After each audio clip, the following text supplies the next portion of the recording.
Hi నమస్తే welcome to red TV నేను మీ ప్రత్యూష. ప్రస్తుతం మనతోని BRS party Khairatabad in-charge Mannam Govardhan Reddy గారు మనతో ఉన్నారు. సార్‌తో మాట్లాడి మన విషయాలు తెలుసుకునే ప్రయత్నం చేద్దాం. నమస్తే సార్. నమస్తే ప్రత్యూష గారు. సార్ జూబ్లీ హిల్స్ ఉప ఎన్నిక రాబోతుంది. మరి 3 పార్టీలు గూడా హోరాహోరీగా ఉన్నాయి. మేమంటే మేము అంటూ గూడా దానికి రెడీ అయినట్లున్నారు.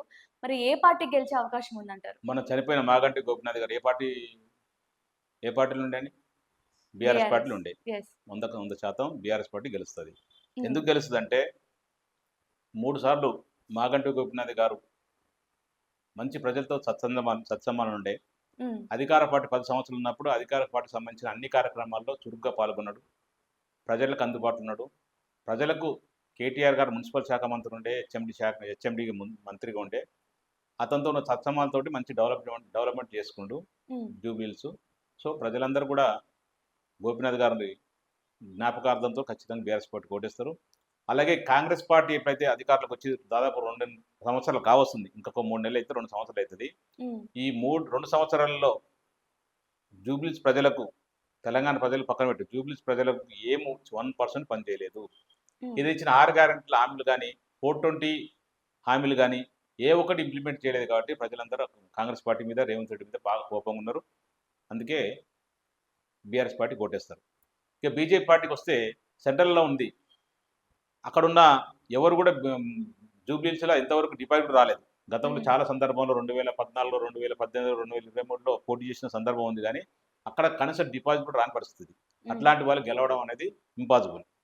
ఓకే. ప్రజలందరూ కూడా అక్కడ బీజేపీ పార్టీ మీద అసహించుకుంటారు. ఎందుకంటే సెంట్రల్ ఉండి తెలంగాణ రాష్ట్రానికి జూబ్లీ హిల్స్‌కు ఇప్పుడున్న కిషన్ రెడ్డి మంత్రి. మంత్రి ఉండి కూడా జూబ్లీ హిల్స్ కాన్స్టిట్యూన్సీకి 1% పని చేయలేదు. ఏ ఒక్క రూపాయి ఫండ్ తీసుకురాలేదు. డెవలప్‌మెంట్ చేయలేదు. ఏ రోజు జూబ్లీ హిల్స్ ప్రజలకు కనపడలేదు. జూబ్లీ హిల్స్ ప్రజలకు. హ్మ్. అట్లాంటప్పుడు ఎందుకొస్తారు బీజేపీ పార్టీకి? మీ మంచి జరిగినా, చెడు జరిగినా గోపీనాథ్ గారు అందుబాటులో ఉండే. హ్మ్. బీఆర్ఎస్ పార్టీ మంచి కార్యక్రమాలు చేసింది. 10 సంవత్సరాల్లో నంబర్ 1 రాష్ట్రం తీర్చిదిద్దింది. కేసీఆర్ గారి మీద పూర్తి నమ్మకం ఉంది. కేటీఆర్ గారి మీద పూర్తి అర్బన్ ఓటర్స్ మొత్తం కేటీఆర్ గారు మంచి ఇంపార్టెంట్ ఇస్తారు. సో, 100% బీఆర్ఎస్ పార్టీ గెలుస్తది. కారు గుర్తుకు ఓటేస్తారు. మంచి మెజారిటీ మాగంటి గోపీనాథ్ గారికి ఇచ్చిన మెజారిటీ కంటే ఇంకెక్కువ మంచి మెజారిటీ వస్తది. ఓకే. సరే ఇప్పుడు మీరు బీజేపీ పార్టీ అసలు ఎట్టి పరిస్థితుల్లో వచ్చే అవకాశం లేదంటూ చెప్తున్నారు. అయితే ఇప్పుడు మనకి బాగా వినిపిస్తున్న వార్త ఏంటంటే, బీజేపీకి పవన్ కళ్యాణ్ గారు సపోర్ట్ చేస్తున్నారు. ఇక్కడ కూడా వచ్చి తెలంగాణకొచ్చి బీజేపీ పార్టీ తరపున ప్రచారం గూడా చేస్తారు అనే వినిపిస్తున్నాయి. ఒకవేళ పవన్ కళ్యాణ్ గారు బీజేపీ తరపున ప్రచారాలు చేస్తే బీజేపీ విన్ అయ్యే అవకాశం ఉందంటారా? బీజేపీ పార్టీ తరఫున ప్రచారం చేస్తూ పక్కన పెడితే, హ్మ్. ఆయన సొంతంగా జనసేన మీద పోటీ చేసిండు. ఎక్కడ? కూకట్పల్లిలో. హ్మ్. డిపాజిట్ రాలేదు.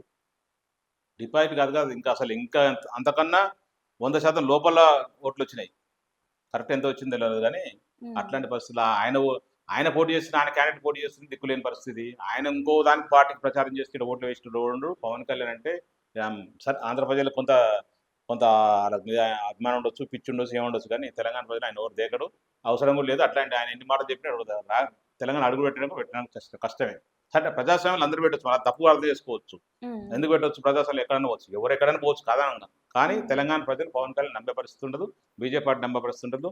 బీజేపీ అంటే నా సేమ్ మళ్ళీ ఆ పార్టీకి వచ్చి ఈయన ప్రచారం చేస్తుంటే ఇంకా అసలు దగ్గర రానియరు ఎవరు. So, okay. అయన్నీ చెప్పుకోవడానికి బాగానే ఉంటాయి కానీ అట్లాంటివి తెలంగాణ ప్రజలు అట్లా మోసపోరు. ఆల్రెడీ ఒకసారి మోసపోయారు. ఎవరు కాంగ్రెస్ పార్టీకి ఓటేసి. ఇంకెక్కడ మోసపోతారు? ప్రజలందరూ వెయిట్ చూస్తుర్రు. బీఆర్ఎస్ హ్మ్. పార్టీ ఎలక్షన్‌లు ఎప్పుడొస్తాయా? బీఆర్ఎస్ పార్టీకి ఓటేద్దామా? తెలంగాణలో మళ్ళొకసారి కేసీఆర్ గారిని ముఖ్యమంత్రి చేసుకుందాం అని చెప్పి చూస్తారు. కాకపోతే రాజ్యాంగం ఒకటి ఉన్నది కాబట్టి రాజ్యాంగంలో 5 సంవత్సరాలు ఒకసారి ప్రజాస్వామ్యబద్ధంగా ఎన్నుకోబడిన ప్రభుత్వాలు 5 సంవత్సరాలు ఉండాలి కాబట్టి 5 సంవత్సరాలు ఉండాల్సిందే. దాన్ని హ్మ్. అనుభవించేది ప్రజలే. కష్టమో, ఓకే. సుఖమో అనుభవించేది ప్రజలే కాబట్టి అనుభవిస్తారు. సో, ఎప్పుడు ఎలక్షన్ వస్తున్నా కూడా మరి ఇట్లా మరంటే అంబేద్కర్ గారు అనుకోలేదేమో. ఇట్లాంటి ముఖ్యమంత్రి రేవంత్ రెడ్డి ముఖ్యమంత్రి వస్తాడు. ఇంత అసహ్యంగా పరిపాలిస్తాడు. హ్మ్. పేరేం ప్రజాపాలన, ప్రజల్ని రాక్షసంగా హింసిస్తాడు. ప్రజలనందరినీ ఇబ్బందులు పెడతాడని చెప్పి ఊహించుంటే ఆయన కూడా మధ్యలో మ్యాండేటరీ పెట్టేటోడేమో. కంపల్సరీ ఏమైనా ప్రజలు కోరుకుంటే 5 సంవత్సరాల లోపలనే గవర్నమెంట్ ఇచ్చేయొచ్చు అని చెప్పేసి. అట్లాంటి పరిస్థితి రాలేదు. ఆయన అనుభవించలేదు పాపం. అందరూ మంచోళ్ళు ఆయనలాగా మంచోళ్ళు ఉంటారు అనుకుంటున్నాను అంబేద్కర్ గారు. అందుకే 5 సంవత్సరాలు పెట్టిండు. సో, ఇప్పుడు 5 సంవత్సరాలు మనం ఇంకో 3 సంవత్సరాలు మీరు, నేను అందరం తప్పనిసరిగా రేవంత్ రెడ్డి పాలనలో కష్టాలు అనుభవించాల్సిందే. ఓకే. సరే ఇప్పుడు తెలంగాణ రాజకీయాల్లో సంచలనం సృష్టిస్తున్న వార్త ఏంటంటే ఈ మధ్య కాలంలో సీఎం రమేష్ గారు బీజేపీ ఎంపీ ఎవరైతే ఉన్నారో ఈయన కొన్ని వ్యాఖ్యలు చేశారు సార్. అదేంటంటే బీఆర్ఎస్ పార్టీ బీజేపీలోకి విలీనం కాబోతుంది అంటూ స్వయంగా కేటీఆర్ గారు చెప్పినట్లు ఆయన చెప్పుకొచ్చారు. మరి ఈ విషయం పైన మీరు ఆయన పైన కేస్ వేసినట్టు కూడా తెలుస్తుంది. కొన్ని పార్టీలు కూడా నిజమే అన్నట్టు చెప్తున్నారు. మరి దీని గురించి కొంచెం క్లుప్తంగా వివరిస్తారా? కొన్ని పార్టీలు ఏది కాంగ్రెస్ పార్టీ చెప్తుంది. ఇక్కడ కాంగ్రెస్ బీజేపీ 2 అలయన్స్‌లో పనిచేస్తున్నాయి. హ్మ్. కాంగ్రెస్ పార్టీ రేవంత్ రెడ్డి గారు 4th సీట్‌లో 1670 కోట్ల రూపాయలు వర్క్ ఇచ్చిండు. రోడ్ వర్క్ ఇచ్చిండు. మరి హ్మ్. తందానంటే తాను కొట్టాల్సిందే కదా! రేవంత్ రెడ్డికి ఒత్తాసు మాట్లాడాల్సిందే సీఎం రమేష్. ఎందుకంటే ఆయనకు వర్క్ ఇచ్చారు కాబట్టి. హ్మ్. బీజేపీ పార్టీ ఉన్న ఎంపీ అంటే ప్రస్తుతం బీజేపీ పార్టీలో ఉన్న ఎంపీ గత చరిత్ర చూస్తే సీఎం రమేష్ గారి చరిత్ర చూస్తే ఒక బ్రోకర్ లాగానే మాట్లాడుతాడు. నిజాలు ఎట్లా మాట్లాడుతాడు చెప్పు? అన్ని లంగా మాటలు మాట్లాడుతుంటాడు. మేము మా పార్టీని ఆయన కూడా అసలు ఆడ కూడా అసలు మా దగ్గర మా పార్టీ గురించి మాట్లాడేంత నైతిక హక్కు ఎక్కడుంది ఆయనకు? హ్మ్. సీఎం రమేష్ అనేవాడు సారా దందా చేసుకొని పైకొచ్చిన వాడు. బ్రోకర్ దందా చేసి చంద్రబాబు నాయుడు దగ్గర ప్లస్ ఇంకా ఇప్పుడు బీజేపీ దగ్గర బ్రోకర్ పని చేస్తుండు. ఆయన మా పార్టీ ఏదైతే తెలంగాణ రాష్ట్రం కొరకు పార్టీ పుట్టిన పార్టీ, తెలంగాణ రాష్ట్రం తెచ్చిన పార్టీ, తెలంగాణ 10 సంవత్సరాలు మంచి అభివృద్ధి పథకం నడిపిన పార్టీ, మా పార్టీని తీసుకుపోయి 60 లక్షల సభ్యత్వం ఉన్న పార్టీ, ఆ పార్టీని తీసుకుపోయి ఆయన బీజేపీలో కలపడానికి ఈయన దగ్గర పోయినట్టు పెద్ద మొగోడు అని చెప్పేసి చెప్తుంటాడు. హ్మ్. ఇంకొకటి గొప్ప విషయం ఇంకోటంటే కవిత గారికి బెయిల్ గురించి బీజేపీ పార్టీలో బీఆర్ఎస్ పార్టీ విలీనం చేస్తాడు. మా కేసులు అక్కడ చూసుకోండి అని చెప్పేసి బ్రోకర్ మాటలు మాట్లాడుతుంది. కవిత గారికి బెయిల్ వచ్చి సంవత్సరం పైన అయిపోయింది. కేటీఆర్ గారు 4 నెలలకి ఇంటికి పోయినట. హ్మ్. వ్యత్యాసం చూడండి. కవిత గారికి బెయిల్ వచ్చింది 1 సంవత్సరం కింద.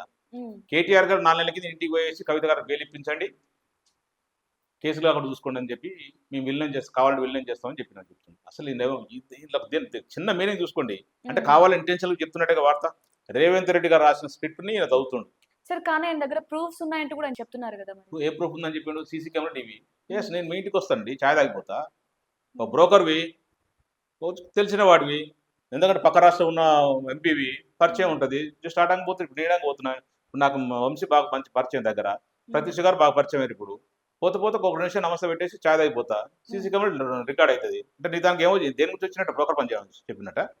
సీఎం రమేష్ ఒక ఫాల్తు మాటలు, పాటలు ఆయన ఏదైతే 1670 కోట్ల రూపాయలు ఏదో వర్క్ వచ్చిందనుకోండి. ఆ వర్క్‌ని ట్రాఫిక్ డైవర్ట్ కొరకు ఇయన్నీ లంగా మాటలు మాట్లాడుతూ చిల్లర మాటలు, చిల్లిపి మాటలు తప్ప హ్మ్. ఓన్లీ బట్టగాల్చి మీదేయాలి అంతే. బీఆర్ఎస్ హ్మ్. పార్టీ ఒకటి ఈజీ దొరికింది. ఇప్పుడు ప్రతిపక్షం ఉంది కదా! హ్మ్. 10 సంవత్సరాల రూలింగ్ ఉన్నప్పుడు ఏ ఒక్క విధవ మా పార్టీ గురించి గాని, తెలంగాణ రాష్ట్రం గురించి ఎవరు మాట్లాడలేదు. మరి ఆయన సవాల్ ఇప్పుడు గూడా ఇచ్చారు కదా! అంటే మీరు రండి కావాలంటే మనం ఫేస్ టు ఫేస్ మాట్లాడుకుందాం. నేను ప్రత్యూష ప్రూఫ్స్ గారు మీ ఇస్తానని. చిన్న అమ్మాయి మీరు. ఈ హ్మ్. ప ఈ రాజకీయ నాయకులు సవాల్ ఎవరు పట్టించుకోరు. హ్మ్. ఆయన ఆడ సవాల్ ఇస్తున్నాడు. ఈయన సవాల్ ఏముండదాడ. రేవంత్ రెడ్డి గారు మొన్న సవాల్ ఇచ్చిండు. కేటీఆర్ గారు వస్తారా? కేసీఆర్ గారు వస్తారా? మోడీ గారు వస్తారా? కిషన్ రెడ్డి వస్తారా? మేము చర్చకని కూర్చుందాం అన్నాడు. మరి మా కేటీఆర్ గారు పోయి ప్రెస్ క్లబ్‌లో సంబంధించిన ప్రెస్ క్లబ్‌లో కూర్చున్నాడు. వచ్చిండా? రాజకీయ సవాల్ ఏముండదు. ఊరికే అట్లా ఇప్పుడు మీ మీడియా వాళ్ళు చూపియారు కాబట్టి చెప్తుంటారు. దానివల్ల వచ్చేది లేదు. వాస్తవ పరిస్థితి ఆలోచించండి. మీరు ఒకసారి ఆయన చెప్పిన లాజిక్‌ని ఆలోచించండి. నేను చెప్పింది. హ్మ్. సంవత్సరం కింద కవిత గారికి బెయిల్ వస్తే 4 నెలల కింద ఇంటికి పోయిండంట. మరి కవిత సంవత్సరం కింద వచ్చిన బెయిల్‌కు 4 నెలల కింద ఎందుకు అడుగుతారు బెయిల్ మళ్ళీ ఎందుకు అడుగుతారు చెప్పండి? మా బీఆర్ఎస్ పార్టీని 60 లక్షల సభ్యత్వ పార్టీని తెలంగాణలో నంబర్ 1 చేసిన రాష్ట్ర పార్టీగా ఉన్న పార్టీని మేము బీజేపీలో ఎందుకు విలీనం చేస్తాం? బీజేపీ ఒరిగిపోతుందా? పొంగి పొర్లిపోతుంది ఈడ. హ్మ్. సింగిల్ డిజిట్ పార్టీ మొన్న చావు తప్పి కన్నుట పోయినట్టు మొన్న 8 గెలిచిర్రు 8 ఎమ్మెల్యేలు. హైదరాబాద్ ఒక్కొక్క రాజాసింగ్ గెలిచిండు. అట్లాంటి పార్టీని మా పార్టీ ఎందుకు విలీనం చేస్తాం? 1.7% తోటి 39 సీట్లు గెలిచింది. కాంగ్రెస్ 1.7% ఎక్కువ వచ్చినాయి. మాకు 1.7% తక్కువ వచ్చినాయి. హ్మ్. అంత మాత్రాన మా పార్టీ ఎంత లోకు అయిపోయిందా? హ్మ్. కేసీఆర్ ఈటల రాజేంద్ర ఒక సందర్భం చెప్పిండు. 100 మంది చాణక్యులతో సమానం కేసీఆర్ గారు అని చెప్పేసి. మా కేసీఆర్ గారు గొప్ప ఘనత, గొప్ప రాజనీతిజ్ఞుడు, గొప్ప నాయకుడు కేసీఆర్ గారు. హ్మ్. అట్లాంటి నాయకుడు తీసుకుపోయి పనికిమాలిన బీజేపీ పార్టీలో లేకపోతే కాంగ్రెస్ పార్టీలో ఎందుకు పోటీ చేసి చెప్పు? గతంలో కూడా 2014లో, 2018, 2023 సింగిల్‌గా పోటీ చేసినాయి. ఎవరితో పొత్తు పెట్టుకోలేదు. చాలా మంది అడిగారు పొత్తు పెట్టుకుందామని. హ్మ్. ఇదే బీజేపీ పార్టీ చాలా 100 సార్లు అడిగిరు. పొత్తు పెట్టుకో అని చెప్పి. ఎప్పుడు కూడా మేము పొత్తు పెట్టుకో సింగిల్‌లోనే పోయింది. సింగిల్‌లోనే పోటీ చేసింది. సింగిల్‌నే గెలిచిండు. సింగిల్‌నే అధికారంలోకి వచ్చింది. హ్మ్. మొన్న ఓడిపోయింది మాత్రం 1.7% మా ఓట్ల తేడాతో ఓడిపోయినాం. అంత మాత్రాన పార్టీకి ఏమైంది చెప్పండి? ఇప్పటికి గ్రామ స్థాయిలో చిట్ట చివరలో ఉన్న గ్రామాల్లో కూడా మా పార్టీ కార్యకర్తలు ఉన్నారు. హ్మ్. గ్రామంలో 1000 మంది ఉంటే దాదాపు 600 మంది, 700 మంది మా కార్యకర్తలే ఉంటారు. అట్లాంటి పార్టీని మేము ఎందుకు విలీనం చేస్తాం చెప్పండి? తెలంగాణ రాష్ట్రం కొరకు పుట్టిన పార్టీ, తెలంగాణ ప్రజల కొరకు పుట్టిన పార్టీ, తెలంగాణ ప్రజల బాగుల గురించి పుట్టిన పార్టీ. మా ప్రజలను వదిలేసి మేము ఎందుకు విలీనం చేస్తాం? హ్మ్. ఒకసారి ఆలోచించండి. ఇయన్నీ బ్రోకర్ మాటలు తప్ప ఇంకంతకు మించి లేదు. మేము 100% కేసు పెట్టినా, ఇంకా కావాలంటే ఇంకా మరోసారి కేసు పెడతా. అవసరం అంటే సీఎం రమేష్‌ని హైదరాబాద్ తిరగకుండా చేసే బాధ్యత నేను తీసుకుంటాను. ఓకే. అట్లా లంగ ఎవడే సీఎం రమేష్ కాదు, ఎవరు కూడా మా బీఆర్ఎస్ పార్టీ గురించి కేసీఆర్ గురించి పిచ్చి పిచ్చి వాగుడు వాగి బట్టకలిసి మీదేసి అనవసరం మాటలు మాట్లాడితే మాత్రం ఖచ్చితంగా మేము తిరగబడతాం, తిరగనియ్యం ఈడ హైదరాబాద్. సరే ఈ మాట కేవలం కాంగ్రెస్ పార్టీ, బీజేపీ పార్టీ మాత్రమే కాదు. బీఆర్ఎస్ పార్టీలో ఒకరు కేసీఆర్ గారు మాత్రమే కాదు. నలుగురు అంటే కేసీఆర్ గారు, కేటీఆర్, హరీష్ రావు గారు, అలా కవిత. వీళ్ళు నలుగురు ఉండడం వల్ల ఆహ్, కొన్ని జరుగుతున్నాయంటూ కూడా వార్తలొస్తున్నాయి. అయితే ఇప్పుడు కవిత గారు రాజీనామా చేయబోతున్నారు. కవిత గారు సెపరేట్‌గా పార్టీ పెట్టబోతున్నారు. లేదంటే కాంగ్రెస్ పార్టీలోకి వెళ్ళిపోతారు అంటూ కూడా చాలా న్యూస్‌లొస్తున్నాయి. ఒకవేళ కవిత గారు బయటకొస్తే పార్టీ నుంచి రాజీనామా చేసేస్తే బీఆర్ఎస్‌కి ఏమైనా దెబ్బతీసే అవకాశం ఉందంటారా? ముందుగా కవిత గారి గురించి మాట్లాడదాం. హ్మ్. కవిత గారు పదే పదే చెప్పడం జరిగింది. మీలాంటి టీవీ ఛానల్ సంబంధించిన వాళ్ళు అడిగితే, నేను ఆమె ఖచ్చితంగా కూడా కేసీఆర్ గారి నాయకత్వం వెల్కమ్ చేస్తా, కేసీఆర్ గారి నాయకత్వంలో పనిచేస్తా అని చెప్తుంది. ఇంక హ్మ్. అందుకని అసలు వేరే క్వశ్చనే లేదు ఆడ. మీరు వేరే పార్టీలకు పోవడం, వేరే పార్టీలో ఇంకేదో జరుగుతుందని చెప్పడం నాకు కరెక్ట్ కానే కాదు. హ్మ్. ఊహాజనితమైన 100 అనుకుంటారు. ఛానల్స్ ఎక్కువైనాయి, సోషల్ మీడియా ఎక్కువొచ్చింది. సరే ఎవరు దోచింది వాళ్ళు మాట్లాడుకుంటారు. కానీ అల్టిమేట్‌గా కవిత గారు చెప్పాల్సిన ఆన్సర్ ఉంటది కదా! ఆ కవిత గారు ఆల్రెడీ ఆన్సర్ చెప్పారు. కేసీఆర్ గారి నాయకత్వంలో బీఆర్ఎస్ పార్టీలో పనిచేస్తా. మా నాయకుడు కేసీఆర్ గారు అని చెప్పి పదే పదే చెప్తుంది. హ్మ్. దీనికి ఇంతకంటే ఎక్కువ మాట్లాడడం కూడా మనం మీకు కరెక్ట్‌గా నాకు కరెక్ట్ కాదు. 100% కవిత గారు మా పార్టీలో ఉంటది. మా పార్టీ నాయకురాలే. నిజంగా కూడా ప్రతి ప్రాంతీయ పార్టీలో హ్మ్. మీరిక్కడ ఆంధ్రప్రదేశ్ చూడండి. వైఎస్ రాజశేఖర రెడ్డి కొడుకు జగన్ గారు, బాబు గారి కొడుకు లోకేష్ గారు, కరుణానిధి గారు కొడుకు ఇప్పుడున్న స్టాలిన్ గారు. ప్రతి దాంట్లో కొడుకులు ఉంటారు. వారసత్వం వస్తుందా లేదా? లేకపోతే ప్రజలు గెలిపిస్తే ఎట్లేస్తుందని పక్కన పెట్టు. కాకపోతే హ్మ్. కొంత చార్మింగ్ ఉంటది. ఒక నాయకుడి కొడుకు కాబట్టి ఖచ్చితంగా అల్టిమేట్ ఆ ఫాలోయింగ్ ఉంటది. ఒకళ్ళు నిజంగా సక్సెస్ అయితే సక్సెస్ కానోళ్ళు చాలా మంది ఉన్నారు. సక్సెస్ హ్మ్. అయినోళ్ళు కొద్దిమందే. అంతే తప్ప దానివల్ల ఏంది మాకు హరీష్ రావు గారు ఉద్యమంలో పనిచేసిండు, కేటీఆర్ గారు ఉద్యమంలో పనిచేసిండు, కవిత గారు ఉద్యమంలో పనిచేసారు. ఊరికి తేరాగా వచ్చేసి నాన్నని అడ్డం పెట్టుకొని, పార్టీని అడ్డం పెట్టుకొని తెలంగాణ ప్రజలకి ఓట్లేసి గెలిపించుకోలేదు. వాళ్ళ కష్టం ఉంది, ప్రజలు గెలిపిస్తారు. హ్మ్. కేటీఆర్ గారు 2009 నుంచి కంటిన్యూ గెలుస్తూనే ఉండే ఆయన. సో ఇప్పుడు ప్రజలు గెలిపిస్తున్నప్పుడు ఆ వారసత్వం ఎందుకు అనుకోవాలి? లేకపోతే కేసీఆర్ గారికి ఇబ్బంది అని ఎందుకు అనుకోవాలి చెప్పండి? అదంటూ ఏం లేదు. మేమందరం నలుగురు కేసీఆర్ గారు, కేటీఆర్ గారు, హరీష్ రావు గారు, కవిత గారు అందరూ పార్టీ కొరకు పనిచేస్తారు. కేసీఆర్ గారి నాయకత్వంలో నాతో సహా హ్మ్. మీరొస్తే మిమ్మల్ని కూడా పార్టీ కండువేసి కల్పిస్తాం. మీరు కూడా పార్టీకి పనిచేయండి. అందరం కలిసి పనిచేద్దాం పార్టీకి. ఓకే. సరే కానీ కవిత గారికి, అలాగే కేటీఆర్ గారికి కొన్ని వాళ్ళ మధ్య కొంచెం గ్యాప్ వచ్చినట్లు, వాళ్ళిద్దరి మధ్య ఏదో సంథింగ్ జరుగుతున్నట్లు గొడవలు తెలుస్తుంది. కవిత గారే స్వయంగా ఒక ఇంటర్వ్యూలో కూడా చెప్పుకొచ్చింది. మరి దీని గురించి ఏమైనా చెప్తారా? నేనేమంటానంటే అవకతవకలు అంటే ఇద్దరి మధ్యలో గ్యాప్ లేదని అనుకుంటున్నాను. ఇన్‌కేస్ నాకు తెలిసినంత వరకు. హ్మ్. ఇన్‌కేస్ ఉన్నా కూడా తప్పేముంది అనుకోండి. సొంత ఇంట్లో ఉంటుంటాయి. ఇప్పుడు మనిద్దరం ఉన్నాం.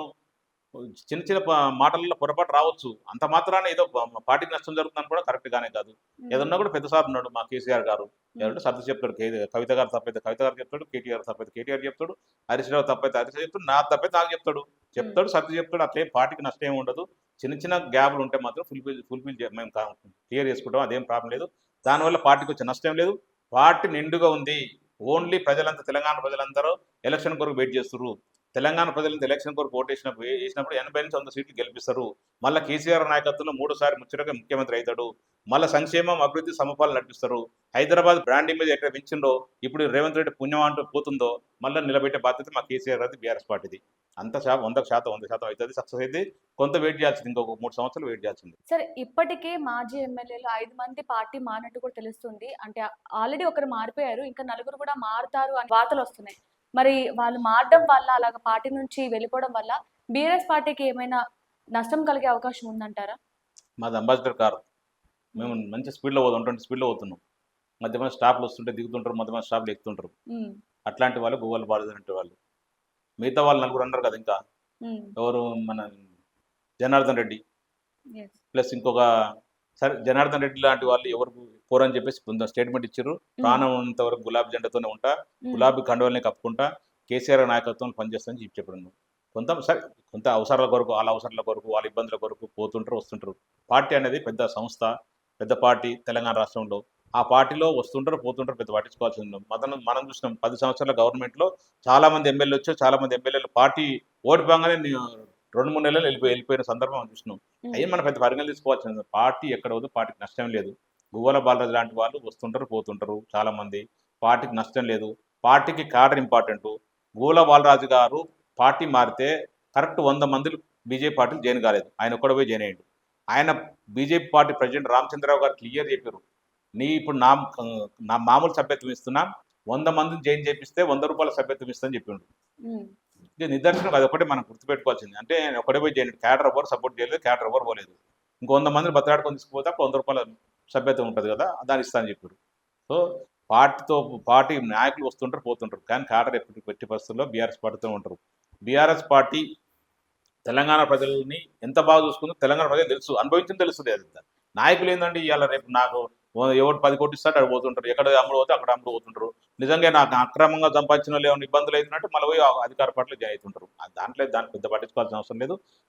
గోల బాలేదంటే ఎంతమంది వచ్చినా ఎంతమంది పోయినా పార్టీ నష్టం లేదు. సరే, ఇంకొకటి ఏంటంటే బీఆర్ఎస్ పార్టీలో దాదాపు 10 మంది ఎమ్మెల్యేలు ఇక్కడ గెలిచి కాంగ్రెస్ పార్టీలోకి వెళ్ళారు సార్. బట్ ఇప్పుడు మనకి సుప్రీంకోర్టు ఒక ఆర్డర్ ఇచ్చింది ఏంటంటే 3 నెలల్లో డెసిషన్ తీసుకోవాలి అని చెప్పేసి. ఇప్పుడు మీరు ఒకవేళ ఆ 10 మంది ఎమ్మెల్యేలు తిరిగి వస్తే మీరు యాక్సెప్ట్ చేస్తారా? ఆల్రెడీ ఆ 10 మంది ఏదైతే సుప్రీంకోర్టు డిస్క్వాలిఫై అని చెప్పి ఆర్డర్ ఇచ్చిందో స్పీకర్ గారికి, ఉమ్, వాళ్ళు ఆల్రెడీ మా కేసీఆర్ గారిని, మా కేటీఆర్ గారిని, అధినాయకత్వం అందరినీ కాళ్ళలో పట్టుకోవడానికి ప్రయత్నం చేసారు, రావడానికి ప్రయత్నం చేశారు. ఉమ్, కేసీఆర్ అప్పుడే చెప్పారు, పార్టీ కష్టకాలంలో మీరు అట్లా పార్టీని నట్టేట ముంచిపోయారు కాబట్టి మీ సావురు అని చెప్పి పంపించింది తప్ప ఎవరిని తీసుకోరు, ఎవరు తీసుకోబోము కూడా. ఉమ్, 100% మేము మా పార్టీ తరఫున డిస్క్వాలిఫై కావాలనే సుప్రీంకోర్టు దాకా పోయినాం. సుప్రీంకోర్టు కూడా 3 నెలల డిసిషన్ తీసుకొని స్పీకర్కి ఆర్డర్ ఇచ్చింది. స్పీకర్ను కూడా రిక్వెస్ట్ చేస్తున్నాం, అంటే స్పీకర్ను మీరు చిరస్థాయిగా నిలిచిపోవాలంటే భారతదేశంలో ఒక పార్టీలో గెలిచి ఒక పార్టీ నుంచి ఇంకో పార్టీలో అధికార పార్టీలో పోతున్నారు కాబట్టి ఈ నియంత్రించాలంటే ఒక టీఎన్ సెషన్ లాగా ఎలక్షన్ కమిషన్ సెషన్ ఉండే, ఒకప్పుడు ఒక పార్టీని అంతా గడగడలాడించాడు ఆయన వచ్చేంత వరకు ఇన్ని ఎలక్షన్ కమిషన్ ఇన్ని పవర్స్ ఉంటాయని ఎవరు తెలియదు. ఉమ్. అట్లాంటి డిసిషన్ ఈయన కూడా తీసుకోవాలని స్పీకర్ గారిని రిక్వెస్ట్ చేస్తున్నాం, ప్రసాద్ గారిని. ఈయన ఆర్డర్ని భారతదేశంలో ప్రతి రాష్ట్రంలో ఆదర్శం తీసుకునే విధంగా ఆర్డర్ చేయాలని చెప్పేసి 10 మందిని వెంటనే డిస్క్వాలిఫై చేయాల్సిందిగా నేను కూడా కోరుకుంటున్నాను, రిక్వెస్ట్ చేస్తున్నాను. ఆల్రెడీ ప్రసాద్ గారు 3 నెలలు టైం ఇచ్చిన సుప్రీంకోర్టు జడ్జి, 3 నెలలు కూడా వెయిట్ చేయాల్సిన అవసరం లేదు, నిమిషంనే. ఎందుకంటే ఆయన తెలుసు, వ్యక్తిగతంగా ఆయన కూడా చాలా సందర్భాలు చెప్పాడు, మేము పార్టీ మారడం ఎంకరేజ్ చేయను, ఒక పార్టీలో గెలిచిన వాళ్ళు ఇంకో పార్టీ అధికార పార్టీలోకి వస్తే నాకు పర్సనల్గా నాకు ఇష్టం ఉండదు, నేను అట్లాంటి ఎంకరేజ్ చేయని చెప్పిన సందర్భం ఉంది. సో అదే దృష్టిలో పెట్టుకొని ఖచ్చితంగా ఈ 10 మంది డిస్క్వాలిఫై చేయాలి. మళ్ళీ హైదరాబాద్తో సహా తెలంగాణ రాష్ట్రంలో ఎవరైతే 10 మంది ఎమ్మెల్యేలు వేయరో వారి అందరికీ ఎలక్షన్ రావాలి. ఒక్కసారి ప్రజలందరూ మరొకసారి బీఆర్ఎస్ పార్టీ ఓటేసిన తర్వాత ఆ 10 మంది బీఆర్ఎస్ పార్టీ ఎమ్మెల్యే గెలుస్తారు. అప్పుడు కాంగ్రెస్ పార్టీ గుణపాఠం తప్పదు. కాంగ్రెస్ పార్టీ అప్పుడైనా మేల్కొని తెలంగాణ ప్రజలకు మంచి చేస్తారని చెప్పి నమ్ముతున్నాం. Okay, thank you so much sir. Thank you.